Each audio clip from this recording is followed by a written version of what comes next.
मित्रांनो, आजची कथा ऐकल्यानंतर तुम्ही घरातील प्रत्येक गोष्टीकडे वेगळ्या नजरेने पाहाल, कारण ही कथा आहे अशा चुका ज्यांचा परिणाम थेट नशिबावर होतो. आपण रोज नकळत अशा चुका करतो ज्या आपल्याला हळूहळू आतून तोडतात. या चुका लगेच परिणाम दाखवत नाहीत, पण आयुष्य शांतपणे उद्ध्वस्त करत असतात. शास्त्र म्हणतात, घरातील प्रत्येक वस्तू ऊर्जा साठवते आणि ती परत देत असते. काही वस्तू समृद्धी देतात, तर काही चुकीने वापरल्यास दारिद्र्य आणतात. आज आपण अशाच अनेक साध्या पण अत्यंत प्रभावी वस्तूबद्दल बोलणार आहोत. ही वस्तू घरात असते, पण तिचं महत्त्व फार कमी लोकांना माहीत आहे. ती वस्तू म्हणजेच घरातील झाडू, जी केवळ स्वच्छतेचं साधन नाही, ही लक्ष्मी, अन्नपूर्णा आणि गृहशांतीचं प्रतीक मानलं जातं. पण या गोष्टींची किंमत तेव्हाच कळते जेव्हा सर्व काही हातातून निघून जातं. ही कथा आहे अशाच एका स्त्रीची जिला सत्य फार उशिरा कळलं. एक संपन्न नगरात एक धर्मनिष्ठ सेठ पत्नी समेत आनंदाने राहत होता. धन प्रतिष्ठा असूनही त्याच्या जीवनात एक अपूर्णता सतत जाणवत होती. संतान नसल्याचं दुःख त्याला आतून पोरखं वाटत होतं, पण श्रद्धा टिकून होती. अनेक व्रत केली, उपासना केल्या. दानानंतर देवाने त्याला कन्यारत्न दिलं. मुलगी जन्माला येताच घरात आनंद पसरला, उत्सव आणि समाधान पसरलं. तिचं नाव ठेवण्यात आलं सुनंदा. पण नशिबाने वेगळाच स्वभाव टाकला.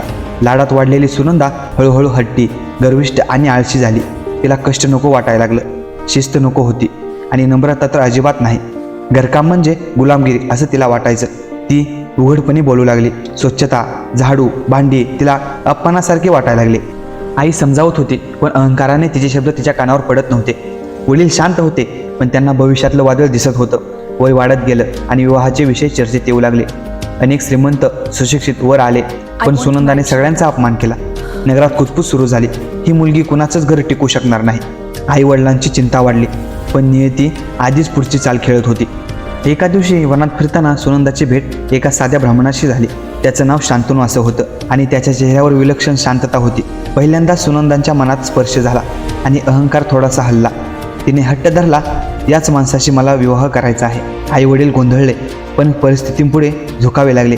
विवाह ठरला आणि सुनंदा मोठ्या अपेक्षांनी सासरी निघाली. लग्नावेळी आईने एक झाडू हातात दिले आणि डोळ्यात पाणी आणलं. ही झाडू जप, लक्ष्मी जपशील तर आयुष्य तुला जपेल. पण सुनंदाने हसत तो झाडू बाजूला ठेवला. त्या क्षणी लक्ष्मीने घराकडे पाठ मिळवली. सासरी गेल्यावर सुनंदाचा खरा स्वभाव हळूहळू उघड येऊ लागला. घर स्वच्छ, अस्वच्छ, स्वयंपाक अर्धवट आणि रोजचा तणाव वाढू लागला.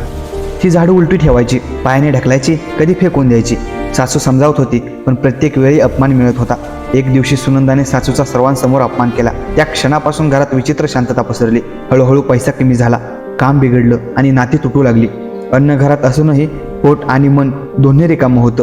दररोज एक साधू येऊन त्या घराला नमस्कार करून निघून जात होता. हा साधू रिकाम्या उदास घराला नमस्कार का करतो कोणालाच कळेना. एक दिवशी सुनंदाने धीर धरून त्याला थांबवलं. तिने विचारलं, माझ्या उद्ध्वस्त घराला तुम्ही नमस्कार का करता? साधू शांतपणे म्हणाला, मी इथे बसलेल्या अलक्ष्मीला नमस्कार करतोय. हे शब्द ऐकताच सुनंदांच्या अंगावर काटा आला. तिला अचानक आठवल्या झाडू, अपमान आणि अहंकाराच्या आठवणी. त्या क्षणी तिला स्वतःची चूक पहिल्यांदा स्पष्ट दिसली. साधू म्हणाला, जिथे स्वच्छता नाही तिथे लक्ष्मी थांबत नाही. जिथे अहंकार असतो तिथे समृद्धी कधीच टिकत नाही. साधू साक्षात भगवान विष्णू असल्याचा तिला उमगलं. सुनंदा जमिनीवर बसून रडू लागली. तिने क्षमा मागितली आणि आयुष्य बदलण्याची शेवटची संधी मागितली. भगवानाने झाडूचा सन्मान, वेळ, दिशा आणि नियम सांगितले. सुनंदाने अहंकार सोडला. स्वच्छता, श्रद्धा आणि शिस्त स्वीकारली. हळूहळू घरात पुन्हा अन्न, शांती आणि समाधान परत आलं. मित्रांनो, ही कथा फक्त एक कथा नाही, ती तुमच्यासाठी एक इशारा आहे. आजपासून झाडूकडे पाहताना ही गोष्ट नक्की आठवा, कारण कधीकधी नशीब बदलायला फक्त एक छोटी सवय पुरेशी असते.